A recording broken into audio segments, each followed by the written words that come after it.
Is that a registered offender in the White House?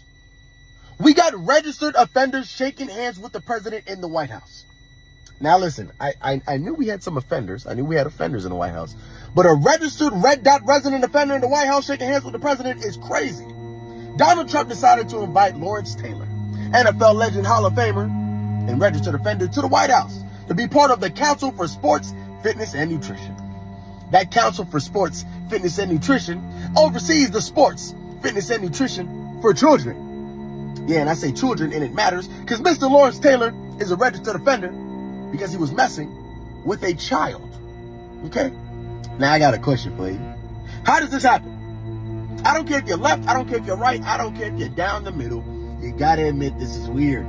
Something is off. How does this happen? And don't say lack of vetting, because this is the White House. This is the President of the United States. They did enough vetting. Okay? Now, what I'm gonna say next is gonna sound like it has nothing to do with this story. It has nothing to do with what we're talking about, and it won't make sense, but I promise, just let me land. If you let me get the ball rolling, I'm gonna hit all of the pins. Okay, now a couple days ago, an ex-Doge employee was jumped and beat in Washington, D.C. Okay?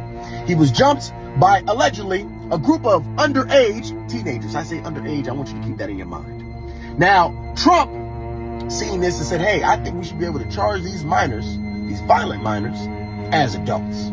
At first, on the surface, it seems like he's just being strict. This is a hard down, hammered down consequence for some minors.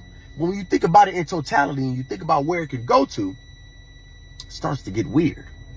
If I think that a minor could suffer the consequences of an adult for a crime that they did, be jailed with adults, be imprisoned with adults, suffer the repercussions that an adult would suffer, what's stopping them from saying that same minor can make adult decisions to be with adults and participate in adult activities with adults?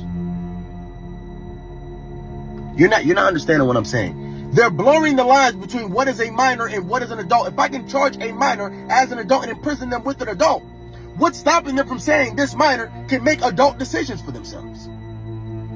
They're blurring the lines, okay? It's starting to get weird. It reminds me of that 3-strike law, if you want to go ahead and look it up. It started off as one thing, and then people were going to jail and spending the rest of their life in jail for stealing pizzas and shoplifting, okay?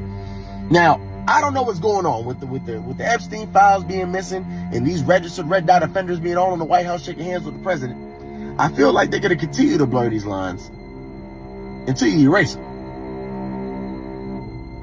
Yeah. In the meantime, I hope you have a wonderful day. You know I love you and I'll see you tomorrow. But if I don't, stay out of trouble.